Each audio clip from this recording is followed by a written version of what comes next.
2023-এ তুমি বন্ধুদের নিয়ে কি শিখলে? বন্ধু হওয়া ভালো, চামচা নয়। ওয়েলকাম টু টক ঝাল মিষ্টি উইথ ইপসিতা। আমি ইপসিতা, এখানে নো গালাগালি, নো কিস্তি, ওনলি বস্তি। তো আজকের ভিডিওর শুরুতে ইন্ট্রোডাকশনে যে অংশটুকু আপনাদের সাথে শেয়ার করলাম, চ্যানেলের নাম তো অলরেডি আপনারা জেনেই গেছেন, সহজ কথা। এই চ্যানেলটি আমার ভীষণ ভালো লাগে।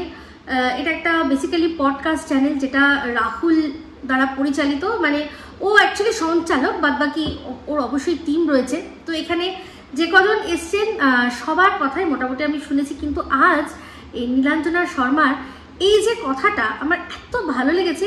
আর পুরো পডকাস্টটা যদি দেখেন তাহলে বুঝবেন যে একজন স্ট্রং পার্সোনালিটি যাকে আমরা বলি, সেটা বলতে অ্যাকচুয়ালি কি বোঝায়, যার নিজের হাজারটা হয়তো পরিচিতি থাকতে পারে, কিন্তু তার বাইরেও তার নিজস্ব একটা পরিচিতি কিন্তু রয়েছে।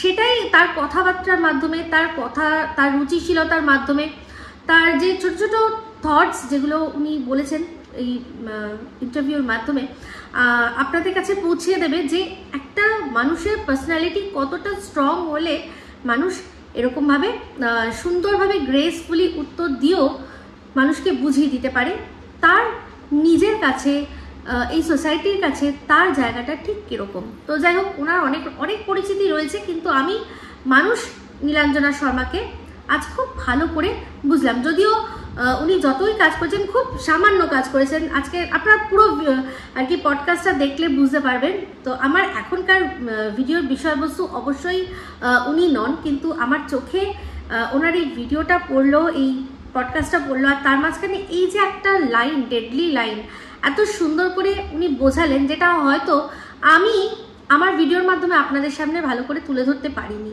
আপনারা বুঝতেই পারছেন যে কি নিয়ে বলছি। এই যে কিছুদিন আগের থেকে, তো আগে ওই কথাটা শেষ করে নিই যে আপনারা অবশ্যই চ্যানেলটি ভিজিট করবেন। এখানে আপনাদের হয়তো প্রিয় মানুষদের আবার নতুন করে দেখবেন, নতুন করে তাদেরকে প্রশ্নের সম্মুখীন হয়ে সেখানে সুন্দর করে তারা কিভাবে নিজেদের সম্পর্কে বলছে সেটা দেখবেন। তো এটা আমি বলেছি, কন্ট্রোভার্সি ক্রিয়েটার মানি যে সবার খুদ খুঁজে বেড়ানো, সেটা নয়। কোনো কিছু ভালো দেখলে, যেটা দর্শকদেরকে মানে মনে হয় যে আপনারা এটা দেখলে আপনারা হয়তো সেখান থেকে কোনো না কোনোভাবে আপনাদের ভালো লাগবে। আমার ভালো লেগেছে, আপনারাও দেখবেন, আপনাদের হয়তো ভালো লাগতে পারে। এই কাজটাও তো কন্ট্রোভার্সি ক্রিয়েটারদের করা উচিত। তো সেই জন্য আমার মনে হলো ভীষণ ভালো লাগলো, তাই জন্য এই চ্যানেলটির কথা আপনাদের সামনে তুলে ধরলাম। হয়তো আপনারা সবাই জানেন, আবার এরকমও হতে পারে কিছু মানুষ যারা আমার ভিডিও দেখেন তারা দেখেন না, তাদের কাছেই জাস্ট তুলে ধরলাম। তো এবার মেন যে ওই পুরো পডকাস্টটার থেকে যে অংশটুকুতে আমি হাইলাইট করেছি, যে একটা প্রশ্ন করা হয়েছে, একদম অকপট জিজ্ঞাসা করা হয়েছে যে বন্ধুদের সম্পর্কে আপনার স্ট্যান্ডটা কি এখন রাইট নাও। তো সে সুন্দর করে বলেছে যে বন্ধু হও, কিন্তু চামচা হয়েও না। এই কথাটা একদম। তো এই জিনিসটা হঠাৎ করে আমার এত ভালো লেগে গেছে, কারণ আপনারা ভালো করেই জানেন যে কিছুদিন ধরেই এই বন্ধু হওয়া নিয়ে আমাকে অনেকে অনেক কথা শোনাচ্ছে। তো আমি এক্স্যাক্টলি এই জিনিসটাই বলতে চাইছি যে আমি কারোর বন্ধু হতে পারি, কিন্তু আমি কারোর চামচা হতে পারবো না। তো আশা করি বুঝতেই পারছেন যে বিষয়টা কি নিয়ে। অবশ্যই এই মিসেস মজুমদার গতকালকে আমাকে একটা কমেন্ট করে গেছে, আমাদের এই ভীষণ প্রিয় একজন দর্শক। সে বলছে যে ওরা তো এখন কিছু বলছে না, তুমি কেন ওদের নিয়ে বলছো? সেখানে দুজনের চ্যানেলের কথা বলেছে। এক হচ্ছে এই মিসেস মজুমদার, এক হচ্ছে পাশের দেশের ভাই। যে ওরা তো তোমাকে নিয়ে কিছু বলছে না, তুমি কেন এখনো বলে চলেছো বন্ধ করো, এখন আর কিছু বলো না, কিছু না হোক। পুরনো বন্ধুত্বের কথা মাথায় রেখে, সেটার গুরুত্ব মাথায় রেখে তুমি চুপ করে যাও। তো আমি এখন কেন চুপ করে যাবো বলুন তো? সবার সামনে আমাকে পাগল সাব্যস্ত করার চেষ্টা করে আমি মানে গুড ফর নাথিং। ওই ইউপির ভিডিও কে দেখে? ওই ইউপির ভিডিও তুমি দেখো কেন?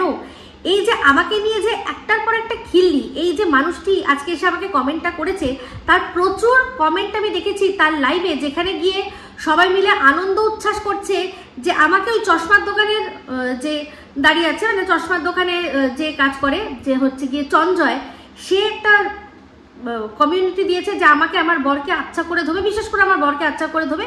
সেটাতে সে আনন্দ করছে, পৈশাচিক উল্লাস করছে যে হ্যাঁ একদম আচ্ছা। যখন তারই ওই ঘোড়া, তার বক্তব্য অনুযায়ী যে ঘোড়া, সেই ঘোড়া যখন আমাকে আচ্ছা করে, তাদের বক্তব্য অনুযায়ী আচ্ছা করে ধুচ্ছে, যদিও ওটা কোনো ধোয়ার কোনো বিষয় না, তার এগেনস্টে আমি যা বলার, আমি যে কথাগুলো বলেছি তার উত্তর দিতে পারেনি।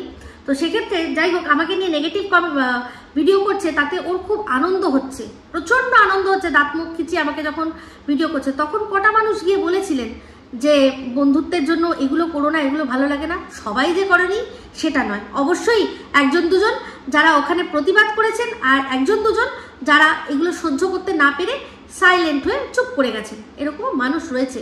কিন্তু যে মানুষটি আজকে আমাকে এই কমেন্টটা করেছে তার কিন্তু আমি ওখানে আরো বেশি করে ইন্ধন দিতে দেখেছি। আমার সাথে তার কি হয়েছে আজকে চিন্তা করে দেখুন। এই যে সন্দীপের, এই মিসেস মজুমদারের কথা, যে সন্দীপের যারা দর্শকরা আছে তারাই আমার দর্শক, তো আমারও তো তাই। সে বাড়ি পৌঁছে গেছিল, আমি দূর থেকে বসে ভিডিও করেছি, কিন্তু করেছি তো তাকে নিয়েই, তাই তো? তাহলে সেক্ষেত্রে আমাদের দুজনেরই সমান, আমরা দুজনেই সমান দর্শকদের চোখে হওয়া উচিত। তাহলে সেক্ষেত্রে আমাদের মধ্যে যখন হচ্ছে, আমাদের সবাই তো দুজনেরই পজিটিভ ভিউয়ার্স ছিল, তো সেক্ষেত্রে তার কথাটা পুরোপুরি মানে তার কথা বিশ্বাস করে আমাকে এরকমভাবে তাদের ছোট করার, অনেকেই আছে তারা ছোট করেছেন, তাদের কি লাভ ছিল আমি তো এটা বুঝতে পারি না। এমনকি অনেকে গিয়ে ভুল ভাল মিথ্যা কথা রটনা তার কাছে রটিয়েছে আমার নামে, যে ওনার স্বামীর সম্পর্কে আমি নাকি ওই যে একটা লাভ রিয়াক্ট দিয়েছি, সেটা কি নাকি একটা জঘন্য কারণে দিয়েছি, আমি যেটা কিন্তু অবশ্য পরিষ্কার করে বলে দিয়েছি। দিনের পর দিন যখন আমাকে নিয়ে এরকম নোংরামি করছে, তখন তো কই আপনাদের মনে হয়নি রীতিমতো দর্শকদের কাছে নেগেটিভ ক্যাম্পেইন চালাচ্ছে যে আমার চ্যানেল যেন কেউ না দেখে? তখন তো মনে হয়নি। আজ মনে হচ্ছে যে তারা চুপ করে গেছে, তাহলে চুপ তো আমিও করে গেছিলাম। ওই তখন তো তাকে বলেননি আপনারা গিয়ে যে ও তো চুপ করে গেছে, তুমি এবার চুপ করে যাও, বলেননি। আমাকেই বলাটা খুব সহজ না, কিন্তু এটা চলবে না। কারণ যে মিথ্যা মানে সত্যি কথা বলতে পারবে না, তার গার্ডস নেই, তার প্রবলেম, আমার কিন্তু নয়, আমার একদমই নয়। তো সেই জন্যই বলছি বন্ধু হতে পারবো, চামচা হতে পারবো না। আজকে আমি সবার প্রথমে যে প্রশ্নটা করেছিলাম একটু মনে করিয়ে দিই, আজকের ডেটে দাঁড়িয়ে সেই প্রশ্নটা যুক্তিসঙ্গত কিনা আপনারা আমাকে বলবেন তো। আমি বললাম যে জবের থেকে জানা গেল যে এই টিনের সাথে যার সম্পর্ক, কদিন লাগলো তাকে পুরোপুরি এক্সপোজ করতে, যে সে অ্যাকচুয়ালি কিরকম? এক্সপোজ করতে সময় লাগেনি। কে করলো না? সিআইডি বাহিনী করলো। তো সিআইডি বাহিনী কোথাকার? অবশ্যই তারা ভারতীয়, ভারত থেকে খবর যাচ্ছে ও দেশে, ওখান থেকে জাস্ট ব্রডকাস্ট হচ্ছে খবর, কিন্তু যাচ্ছে। সিআইডি বাহিনীর প্রত্যেকটা মানুষ কিন্তু ভারতীয়, একজনও কেউ ও দেশের নয়। একটা বাহিনী বানিয়ে তারা যখন এই ফোকলাকে এক্সপোজ করলো, আমি প্রশ্নটা করেছিলাম যে এই ঝিমি সাহাকে বা ওদের কথা অনুযায়ী ঝিউ, ওরা ঝিউ নামে চেনে, ঝিউকে এক্সপোজ করতে এত দেরি হলো কেন? যদি আগেই এক্সপোজ হয়ে যেত তাহলে তো হয়তো ভাই যাকে আজ সাবধান করছে যে খুব বাজে, তুমি সাবধান, এই তোমার ওই হয়ে যাবে, এই হয়ে যাবে, সেই হয়ে যাবে, সেটা তাহলে তখনই করা উচিত ছিল। তাহলে আজকে ডেটে বলুন আমি কি কোনো ভুল কথা বলেছি? এই যে পাশের দেশে যে আমার ওপর প্রচণ্ড রেগে গেল এই কারণে যে আমি এই প্রশ্নটা কেন করেছি যে সিআইডি বাহিনীর এত দেরি কেন হলো এই ঝিউকে এক্সপোজ করতে? এই কথাটা খারাপ তো কিছু নয়। তার মানে ঝিউর সাথে তো অনেক দিন থেকেই পরিচয়, সেটা তো পরিষ্কার আপনাদের কাছে এখন। তাহলে তখন সে ভালো ছিল, এই মনুসোনা বললো তারপর তোমরা জানলেও বাজে কেন? আগের থেকে খোঁজ খবর নেওয়া যেত না? এই কথাটাই তো বলেছি, তার জন্য আমাকে পাগল, আমাকে কত কি সাব্যস্ত করা হলো। তো আবারও বলছি, পরিষ্কার কথা আমি বলেইছিলাম যে ওয়াইটিতে কেউ বন্ধু নেই, আর যদি ওয়াইটির বাইরেও কেউ বন্ধু থাকে, বন্ধু হতে পারবো, তার চামচা হতে পারবো না। সে ভুল করবে, দেখবে, যদি বলে না এখন এটা বলা যাবে না, তখন ওটা বলা যাবে না, আমি এটা মানতে পারবো না। আর সেই জন্যই আমাকে কিছু জানানো হয়নি। তাহলে বলুন আমার তো কোনো দোষ নেই। সেই কিন্তু সব বলছে যে ও যদি জানতো তাহলে সব তখনই বলে দিত। আশা করি বোঝাতে পারলাম। তো এবার আমি চামচাগিরি করতে পারি না বলেই যে অন্য কেউ করবে না আমি সেটাও বলছি না, সেটা তাদের ব্যাপার, সম্পূর্ণ তাদের ব্যাপার। এবার ডাইরেক্ট গিয়ে কারোর যদি গায়ে লাগে তাহলে জানবেন যে সে নিজেকে চামচা বলেই আর কি দাবি করে নিচ্ছে। আমি কিন্তু কাউকে নাম ধরে বা কারোর কিছু বলছি না। এবার যার যার গিয়ে গায়ে লাগবে আমার এই বিষয়টা নিয়ে, তারাই বুঝে নেবেন যে তারা নিশ্চয়ই চামচাগিরি করছে। ঠিক আছে, তো চলে আসি এখন আমার ভিডিওর মূল বিষয়বস্তুতে। তো আজকে এখন ভিডিও হচ্ছে টিনকে নিয়ে। তো টিনের একটা ভিডিও দেখলাম, টিনের মায়ের দুটো ভিডিও দেখলাম, তো সেটা নিয়ে কথা। তো এই যে দেখুন টিনের মায়ের আগের দিনের ভিডিওটা, আজকে না আগের দিনের ভিডিওটা দেখলাম, শেষের দিকে বললো যে উনি তো ওই ফ্ল্যাটে আছে, বললো যে এবার আমরা ঘুমাবো, মানে মা মেয়ে একসাথেই তারা ঘুমাবে। ভালো কথা। পরের দিন সকালবেলা উনি যখন ওনার ব্লগ শুরু করলো তখন দেখা গেল যে উনি পাশের ঘরের থেকে ব্লগ শুরু করছে। পুরো বোঝা যাচ্ছে যে ঘুম থেকে উনি উঠে উনি ব্লগ শুরু করে দিয়েছে। ওখানে খানিকক্ষণ কথা বলে, পাশের ঘর থেকে খানিকক্ষণ কথা বলে যখন বেরোলো দেখা গেল যে মেয়ের ঘরের দরজা বন্ধ। বললো মেয়ে এখনো ঘুমাচ্ছে। তাহলে পুরো দেখে, এই দৃশ্যটা দেখে আমাদের পুরোই বোঝা যাওয়ার এটা উচিত যে উনি এই ঘরে শুয়েছিলেন আর মেয়ে ওই ঘরে, একদম পরিষ্কার দেখে বোঝা যাচ্ছিল। তো কেন মা মেয়ে দুজন আছে একসাথে রয়েছে, তাহলে দুজনের তো একসাথে এক ঘরেই শোয়ার কথা, তাই না? তো মা একটু তাড়াতাড়ি উঠে পড়েছে, উঠে নিজের জন্য আগে একটু চা করে নিল। মেয়ে যখন উঠবে তখন না হয় আবার চা খাবে, ওদের তো একবার দুবার চা খাওয়াতে কোনো আপত্তি নেই, ঠিক আছে? তো তারপর হচ্ছে কি সেদিনকার দিনে ওদের রয়েছে, মায়ের রয়েছে মিটিং আর মেয়ের রয়েছে নেমন্তন্ন। মেয়ের চ্যানেল থেকে বুঝলাম, তো মেয়ের চ্যানেল থেকে দেখে বুঝলাম যে প্রথম যে টাইটেলটা লিখেছে সেটা দিয়েই বোঝা যাচ্ছে যে ভিউজের এখন এমন অভাব, তাতে এমনভাবে কথা লিখেছে যাতে লোকে দৌড়ে দৌড়ে আসে, এইটা বোঝার জন্য যে এই যে ওর সাথে যার সম্পর্ক ও লিখে দিয়েছিল, সেই ব্যক্তির সাথে মিশেই ওর মনে হয় কোনো শিক্ষা ও হয়েছে। আর সেই শিক্ষাটার কথা ও বলছে যে এই শিক্ষাটা আমার দরকার ছিল, আমি শিক্ষা পেয়েছি। কিন্তু ভিতরে যখন যাব আমরা তখন গিয়ে কি দেখব যে না, অ্যাকচুয়ালি ওর একটা নেমন্তন্ন আছে শ্রাদ্ধ বাড়ির, আর সেই শ্রাদ্ধ বাড়ির নেমন্তন্ন ও কিছুতেই সেটাকে অস্বীকার করতে পারছে না, সেখানে যেতেই হবে। সেই জন্য কি হয়েছে, সেখানে খেয়ে এসে ওর শরীর খারাপ হয়ে গেছে। যেমনটা কিনা ও আমাদেরকে অনেকদিন আগেই বলেছিল যে শ্রাদ্ধ বাড়ির খাবার খেলে ওর শরীর খারাপ হয়ে যায়, ও নিতে পারে না, ওর পেটের প্রবলেম শুরু হয়ে যায়। তো যাই হোক, আমার বক্তব্য এটার ক্ষেত্রে একটাই যে আমরা নেমন্তন্ন রক্ষার ক্ষেত্রে ওখানে আমাদের প্রেজেন্স বা ওখানে আমাদের গিয়ে দাঁড়ানোটাই সবচেয়ে বড় কথা। এবার যার সাথে যেরকম সম্পর্ক, কেউ যদি খুব দূরের সম্পর্ক হয় সেক্ষেত্রে শুধু ফুল মিষ্টি নিয়ে গেল, মিষ্টিটা দিল, মালাটা যার শ্রাদ্ধ তার ছবি থাকে পরিয়ে দিল, এটা একটা হয়। গেলাম, হ্যাঁ আমি এসেছি, আপনি বলেছিলেন কিন্তু আমার খাওয়াতে একটু অসুবিধা আছে, আমার শরীর খারাপ হয়েছে, আপনি তো আসতে আমায় বলেছিলেন, আসাটাই তো মেন, তো আমি আসলাম সেই জন্য। আর কাছের সম্পর্ক হলে সেক্ষেত্রে অনেকে কেউ আগে যেমন দেখতাম প্যান্ট শার্টের পিস দিত, এখন আবার খুব বেশি প্রচলিত হয়েছে, যেটা আমারও খুব ভালো লাগে, আমিও সাধারণত দিই, সেটা হচ্ছে বেড কাভার বা বেডশিট। এগুলো তাহলে কি হয়, ওটা সবাই মিলে ইউজ করা যাবে, একজন কারোর পার্টিকুলার হলো না, ওটা একটা দিলাম, ওটা একটা পরিবারের হলো, যে যার মনে হবে সে তার খাটে গিয়ে পাতবে, এটা একটা হয়। তো যাই হোক, ও সেরকম কি নিয়ে গেছে না নিয়েছে কিচ্ছু আমাদের বোঝালো না। তো আদেও ও কোনো শ্রাদ্ধ বাড়িতে গেছে না, ও এই ভ্যালেন্টাইন্স ডে দিন কোনো স্পেশাল লাঞ্চে গেছে, এটা তো আমাদের ওর মুখ দেখে বোঝার কথা, মানে কোনো রকমভাবে উপায় নেই। তো যাই হোক, ও বললো ওর নাকি বারবার হচ্ছে, কিন্তু আমরা দেখেছি ও ওই দিন লাইভ করেছে, হয়তো দুপুরে কোথাও একটা লাঞ্চে গেছিল, এটা হতে পারে, দুপুরে কোথাও লাঞ্চে গেছে, তারপর এসে রেস্ট নিয়ে তারপর সেজে গুজে বসেছে কি করতে না, লাইভ করতে। তো সেখানে লাইভে এতক্ষণও লাইভ করলো, একবারও দেখেছেন বলেছে যে আমার জোরদার পেয়ে গেছে, আমি এখন যাই? যার পেটের এরকম সমস্যা থাকবে সে মানে বারবার ফ্রিকুয়েন্টলি যখন যাওয়ার ব্যাপার থাকবে না, সে সেদিন তাহলে ওই লাইভটা স্কিপ করে দিত, যে বলা যায় না আমার যদি আবার লাইভ চলাকালীন পেয়ে যায় তখন আমি কি করব, আমি কি করে যাব। আর এই মানে এটা সাধারণ কিন্তু পেট খারাপ নয়, বা সাধারণ কিন্তু মানে মোশনের ডাক নয়, বুঝতেই পারছেন আশা করি। আমি ওই সুতোর মতো অত সুন্দর করে তো এই হিসু পটি অত সুন্দর করে বলতে পারি না, অত ঘন, তারপর হচ্ছে গিয়ে শক্ত, সমস্ত কিছু ভালো করে বলে।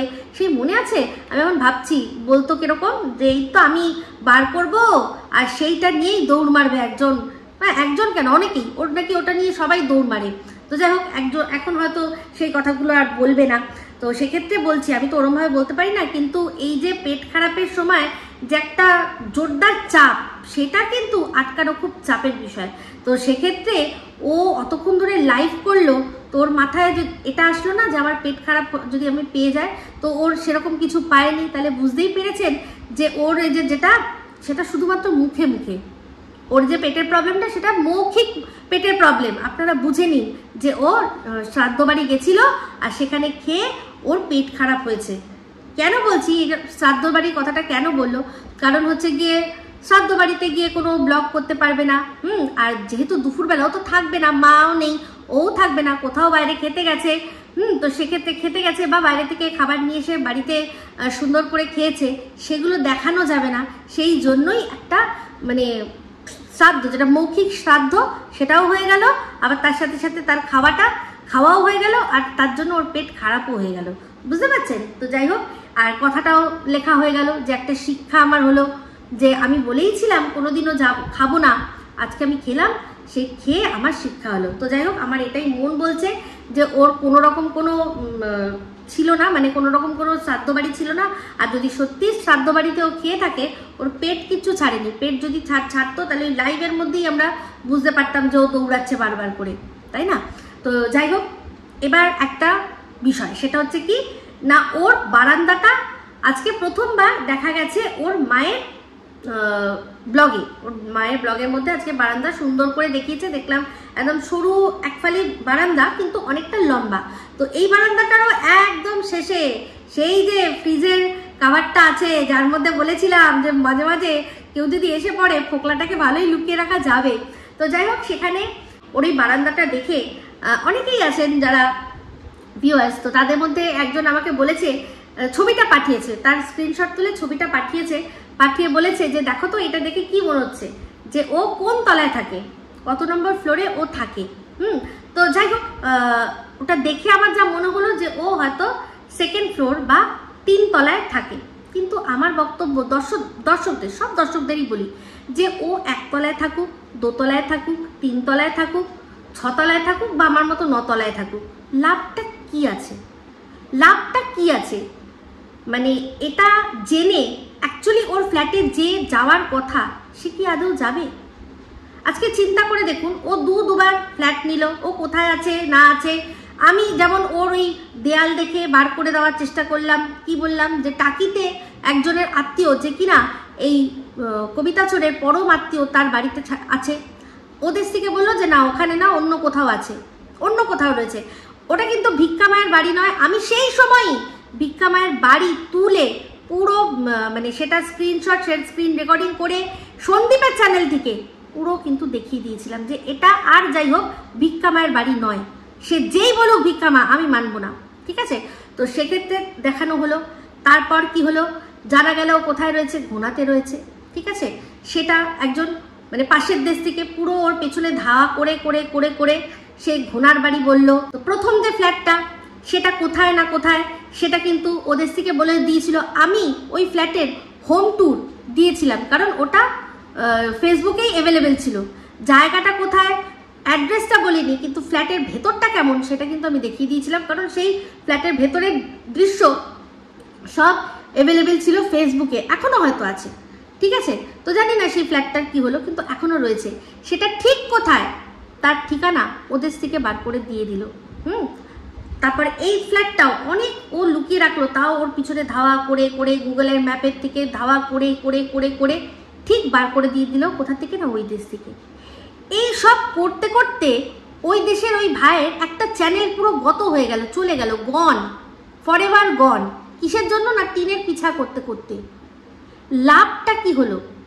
মানে ওর বাড়ির ঠিকানা আমরা নিয়ে কি করব? ওকে কি ফুলের বুকে পাঠাবো? ওকে কি আমরা চকলেট পাঠাবো, গিফট পাঠাবো, নাকি ওকে আমরা আইনের চিঠি পাঠাবো? আমরা তো কিছুই পাঠাবো না। হ্যাঁ, কোথায় যাচ্ছে মোটামুটি একটা আমরা আইডিয়া করতে পারি, ঠিক আছে, কিন্তু যদি কিছু করার থাকতো সেটা করতো কে? ওর লিগাল হাজবেন্ড। তো সেই লিগাল হাজবেন্ডের কি কোনো এরকম মাথা ব্যথা হয়েছিল যে ও ওখানে গিয়ে ধরবে? একবার শুধু বলেছিল, তাতেই ওদের হিলে গেছিল। একবার শুধু বলেছিল যে আমি যাব, গিয়ে দেখবো, কিন্তু দেখে তো নি। কিন্তু তার মাঝখানে এতগুলো ঘটনা হয়ে গেছে, লাভটা কিছু হয়েছে? তো আজ যদি আমিও ধরো বললাম, বা অন্য আরও কেউ যদি বললো যে না, ও 2 তলায় থাকে বা 3 তলায় থাকে বা 4 তলায় থাকে, क्या फर्क पड़ता है? कोई फर्क नहीं पड़ता है, कोई फर्क नहीं पड़ता है। তো ও ওর মতো 1 তলায় থাকুক, 2 তলায় থাকুক আর 4 তলায় থাকুক, বিন্দাস থাকুক। আমার তো মনে হয় এটাই যে আস্তে আস্তে সব দেখাচ্ছে, আমার মনে হয় সেটা ওরা আগের থেকেই যেহেতু জানে যে এবার এমন একটা পরিস্থিতি যে এই যে আর কি বাচ্চার বাবা মানে সন্দীপও এখন আর কোনো যায় আসবে না যে ও কোথায় আছে না আছে, ওর মাথা ব্যথাই করবে না, সেই জন্য ওরাও সব কিছু দেখিয়ে দিচ্ছে। তো আমার মনে হয় এগুলো দিয়ে আর করে কোনো লাভ নেই। ওরা এখন বরং সবাই নিজেরা মানে মিল হবে না, এটা সবাই এখন আবার নতুন করে বলছে যে ওদের মধ্যে মিল হবে না। আর আমি তো পরিষ্কার বলছি, আর আমি তো পরিষ্কার বুঝে যাচ্ছি আস্তে আস্তে যে কবিতা চোরের সাথে হয়তো মনোমালিন্য কোনো কারণে হয়েছে, কিন্তু ওকে পুরোপুরি ছেড়ে ও দেবে না, ছেড়ে দেবে না, ঠিক আছে? ছাড়ার হলে অনেক আগে ছেড়ে দিত, অনেক কিছু জানতে পেরে গেছিল, ওর আসল চরিত্র জানতে পেরে গেছিল, তখনই ছেড়ে দিত। তখন যখন ছাড়েনি, এখন আর ছাড়বে না। ও ওকে নিয়েই ঘর করবে, তো আমাদের কি করার আছে বলো? হ্যাঁ, যার বউ তার পছন্দ হলে তোমার কি মনে আছে? ছোট বউ যখন নিয়ে এসছিল, ছোট বউকে যখন নিয়ে এসছিল বিয়ে করে প্রসেনজি, তখন তার শাশুড়ি বলছিল যে আমি বিয়ে মানি না। তখন শ্বশুর কি বলছিল? তোর বই গেছে, যার বউ তার যখন পছন্দ, তুমি বললে কি হবে? তখনই সে বলছো হায় হায় আমার কি সর্বনাশ হলো। তো এক্স্যাক্টলি এটাই কার এরকম ব্যাপার। তো ও মানে সত্যি কিভাবে থাকছে না থাকছে বলে আমাদের কোনো এমনি লাভ নেই, তবে হ্যাঁ আমাদের কন্টেন্ট আর দর্শকদেরও মজা সেই অনুযায়ী করব, ব্যাস। সেটার মধ্যে একটা লাইন রেখে দেবো, যেমন কিনা এই যে একজনের চ্যানেলটা, পুরো এত বড় চ্যানেলটা চলে গেল, যেন সেই রকম বিপদে আবার না পড়তে হয় কাউকে। তো আমরা সবাই জানি, ইভেন যার আসল জানার সেও জানে সে কোথায় থাকে। আর সত্যি কথা বলতে সে তো এত কাঠখড় পুরানোর প্রয়োজনই নেই, মানে কে কোথা থেকে ভিডিওর মধ্যে থেকে বার করে দিলেও দরকার নেই। সে তার যদি মনে হতো যে তার বউকে যোগাযোগ করবে, সে ঠিক যোগাযোগ করে নিতে পারতো, যেভাবেই হোক, যে কোনো আত্মীয় স্বজনদের মাধ্যমে দিয়ে হোক, ঠিক করে নিতে পারতো।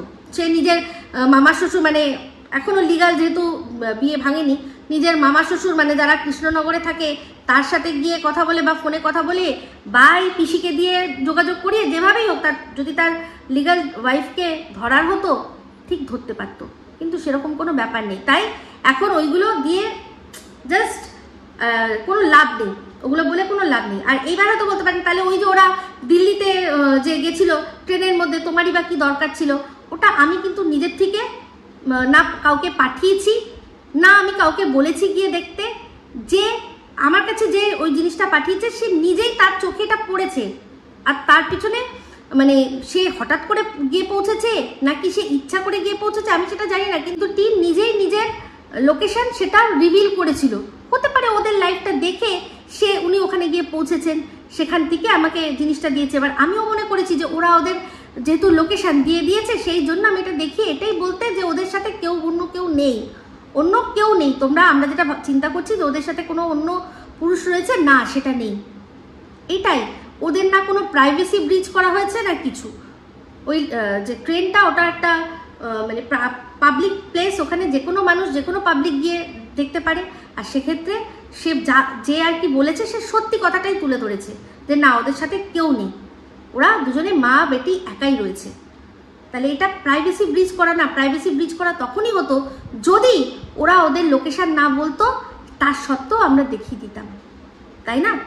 তাহলে দেখুন এই যে যেমন অযোধ্যায় ঘুরতে গেছে, যখন ফেসবুকে কিন্তু রয়েছে যার সাথে ঘুরতে যাচ্ছে, সে কিন্তু মানে আগের থেকেই বলেছে যে এরকম একটা আমরা ট্যুর কন্ডাক্ট করছি।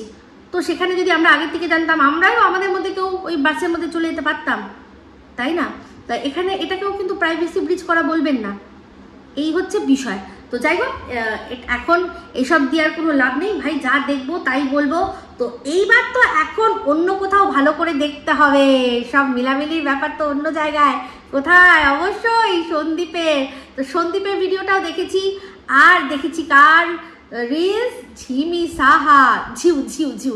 ওর ঝিমি নামটা না মনে হয় এখন আর কোনো লাভ নেই, ও তো চ্যানেলটার নামও ঝিউ, কিন্তু আমার ঝিমি সাহা নামটা ওই হনু সোনার থেকে না বেশ ভালো লেগেছে। ও যেরকমভাবে বলে না ঝিমি সাহা বয়ফ্রেন্ড হনু সোনা বলছি। তো যাই হোক, আগের দিন যে ময়দাটা মেখেছিল সেই ময়দাটাকেই আবার ভালো করে মেখে মাছদের খাইয়ে দিয়েছে, ভালো করেছে। যেটা মানে অ্যাকচুয়ালি নষ্ট না করে জীবকে সেবা করেছে, এটা খুব ভালো করেছে। আজকে আবার একটা রিলস দেখলাম যে আগেকার ওর যে ভ্যালেন্টাইন্স ডে কীরকমভাবে কেটেছিল, সেটার মধ্যে দেখলাম ঝিমি সাহার মুখগুলোকে পুরো একদম মুখ সরিয়ে দিয়েছে। তো যাই হোক, ওকে এটাই বলবো যে মুভ অন করাই ভালো ভাই, ওই একই জিনিস নিয়ে পড়ে থেকে কোনো লাভ নেই। তো যাই হোক, এই হচ্ছে ব্যাপার। তো এই ভিডিওটা এখন এইখানেই এন্ড করছি। যদি ভালো লাগে তাহলে অবশ্যই লাইক শেয়ার কমেন্ট করতে ভুলবেন না। যারা চ্যানেলটা সাবস্ক্রাইব করেননি তারা সাবস্ক্রাইব করে নেবেন। সবাই ভালো থাকবেন, সুস্থ থাকবেন। আবার হচ্ছে খুব শীঘ্র নতুন ভিডিও নিয়ে। Me Ipsita signing off. Love you all.